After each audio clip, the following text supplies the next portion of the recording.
ओम साई नमो नमः। श्री साई नमो नमः। जय जय साई नमो नमः। सद्गुरु साई नमो नमः। ओम साई नमो नमः। श्री साई नमो नमः। जय जय साई नमो नमः। सद्गुरु साई नमो नमः। ओम श्री सच्चिदानंद सद्गुरु साईनाथ महाराज की जय। साईं भक्तों, बाबा की कृपा से आज मैं साईं सच्चरित्र के 15वां अध्याय का पाठ कर रही हूँ। ओम साई राम। नारदीय कीर्तन पद्धति। श्री चोलकर को शक्कर रहित चाय, 2 छिपकलियां।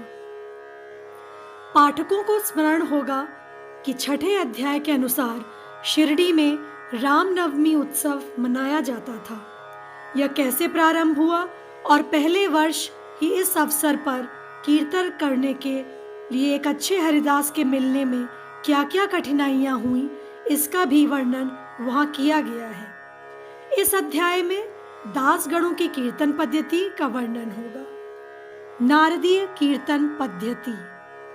बहुधा हरिदास कीर्तन करते समय एक लंबा अंगरखा और पूरी पोशाक पहनते हैं। वे सिर पर फेटा या साफा बांधते हैं और एक लंबा कोट और भीतर कमीज, कंधे पर गमछा और सदैव की भांति एक लंबी धोती पहनते हैं।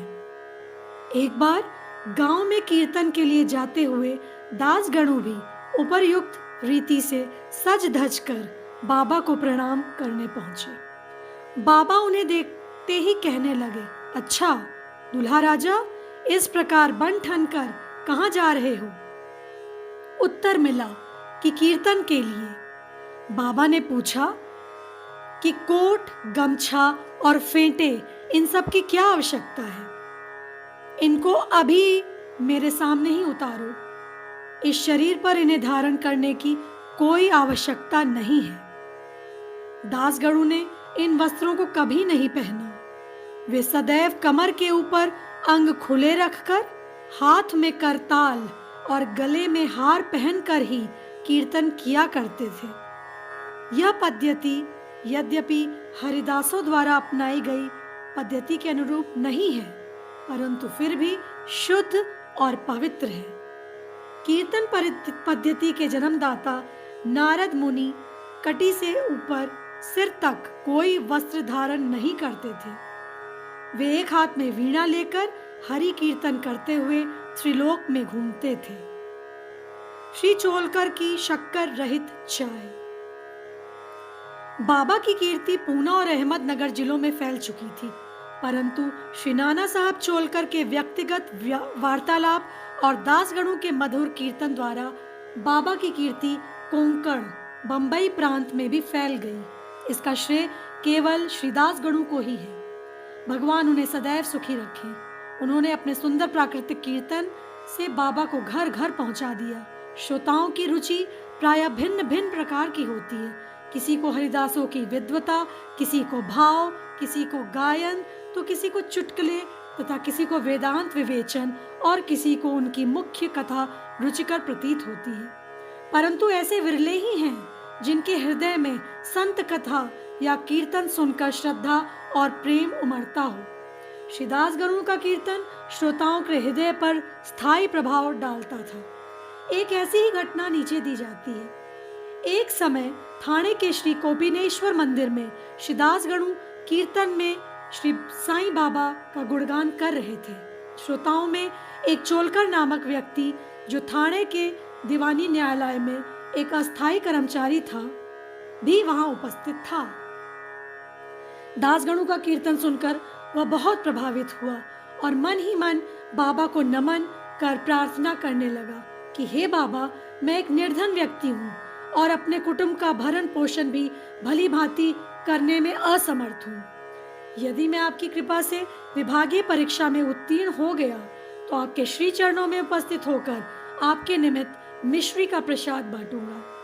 भाग्य ने पलटा खाया और चोलकर परीक्षा में उत्तीर्ण हो गया। उसकी नौकरी भी स्थायी हो गई। अब केवल संकल्प ही शेष रहा। सुभस्य शीघ्रम। श्री चोलकर निर्धन तो था ही और उसका कुटुंब भी बड़ा था, अतः वह शिरडी यात्रा के लिए मार्ग व्यय जुटाने में असमर्थ हुआ। ठाणे जिले में एक कहावत प्रचलित है कि नाणे घाट व सह्याद्री पर्वत श्रेणियां कोई भी सरलता पूर्वक पार कर सकता है, परंतु गरीब को उम्बर घाट गृह चक्कर पार करना बड़ा ही कठिन होता है। श्री चोलकर अपना संकल्प शीघ्र पूरा करने के लिए उत्सुक था। उसने मितव्ययी बनकर अपना खर्च घटाकर पैसा बचाने का निश्चय किया। इस कारण उसने बिना शक्कर की चाय पीना प्रारंभ किया और इस तरह कुछ द्रव्य एकत्रित कर वह शिरडी पहुंचा। उसने बाबा का दर्शन कर उनके चरणों में गिरकर नारियल भेंट किया तथा अपने संकल्प अनुसार श्रद्धा से मिश्री वितरित की और बाबा से बोला कि आपके दर्शन से मेरे हृदय को अत्यंत प्रसन्नता हुई है। मेरी समस्त इच्छाएं तो आपकी कृपा दृष्टि से उसी दिन पूर्ण हो चुकी थी। मस्जिद में श्री चोलकर का आतिथ्य करने वाले श्री बापू साहेब जोग भी वहां उपस्थित थे। जब वे दोनों वहां से जाने लगे तो बाबा जोग से इस प्रकार कहने लगे कि अपने अतिथि को चाय के प्याले में अच्छी तरह शक्कर मिलाकर देना।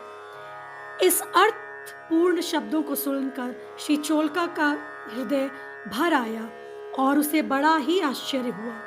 उनके नेत्रों से अश्रुधाराएं प्रवाहित होने लगी और वे प्रेम से विह्वल होकर श्री चरणों में पर गिर पड़े। श्री जोग को अधिक शक्कर सहित चाय के प्याले अतिथि को दो, यह विचित्र आज्ञा सुनकर बड़ा कौतूहल हो रहा था कि यथार्थ में इसका अर्थ क्या है। बाबा ने उन्हें संकेत किया था कि वे शक्कर छोड़ने के गुप्त निश्चय से भली भांति परिचित हैं। बाबा का यह कथन था कि यदि तुम श्रद्धा पूर्वक मेरे सामने हाथ फैलाओगे तो मैं सदैव तुम्हारे साथ रहूंगा। यद्यपि मैं शरीर से यहाँ हूँ, परंतु मुझे सातों समुद्रों के पार विघटित होने वाली घटनाओं का ज्ञान है। मैं तुम्हारे हृदय में विराजित हूँ, तुम्हारे अंतरस्थ ही हूँ। जिसका तुम्हारे तथा समस्त प्राणियों के हृदय में वास है, उसकी ही पूजा करो। धन्य और सौभाग्यशाली वही है जो मेरे सर्वव्यापी स्वरूप से परिचित है। बाबा ने श्री चोलकर को कितनी सुंदर तथा महत्वपूर्ण शिक्षा प्रदान की। दो छिपकलियों का मिलन। अब हम दो छोटी छिपकलियों की कथा के साथ ही यह अध्याय समाप्त करेंगे। एक बार बाबा मस्जिद में बैठे थे। उसी समय एक छिपकली चिक चिक करने लगी। कौतूहलवश एक भक्त ने बाबा से पूछा कि छिपकली के चिकचिकाने का कोई विशेष अर्थ है, यह शुभ है या अशुभ? बाबा ने कहा, इस छिपकली की बहन आज औरंगाबाद से यहाँ आने वाली है, इसलिए यह प्रसन्नता से फूली नहीं समा रही। वह भक्त बाबा के शब्दों का अर्थ न समझ सका, इसलिए वह चुपचाप वहीं बैठा रहा। इसी समय औरंगाबाद से एक आदमी घोड़े पर बाबा के दर्शनार्थ आया। वह तो आगे जाना चाहता था, परंतु घोड़ा अधिक भूखा होने के कारण बढ़ता ही न था। तब उसने चना लाने एक थैली निकाली और धूल झटकारने के लिए उसे भूमि पर फटकारा, तो उसमें से एक छिपकली निकली और सबके देखते देखते ही वह दीवार पर चढ़ गई। बाबा ने प्रश्न करने वाले भक्त ने ध्यानपूर्वक देखने को कहा। छिपकली तुरंत ही गर्व से अपनी बहन के पास पहुंच गई थी। दोनों बहनें बहुत देर तक एक दूसरे से मिली और परस्पर चुंबन व आलिंगन कर चारों ओर घूम घूम कर प्रेम पूर्वक नाचने लगी।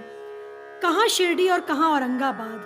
किस प्रकार एक आदमी घोड़े पर सवार होकर थैली में छिपकली को लिए हुए वहां पहुंचता है और बाबा को उन दोनों बहनों के भेंट का पता कैसे चल जाता है। यह घटना बहुत आश्चर्यजनक है और बाबा की सर्वव्यापकता की द्योतक है। शिक्षा। जो कोई इस अध्याय का ध्यानपूर्वक पठन और मनन करेगा, साईं कृपा से उसके समस्त कष्ट दूर हो जाएंगे और वह पूर्ण सुखी बनकर शांति को प्राप्त होगा। श्री सद्गुरु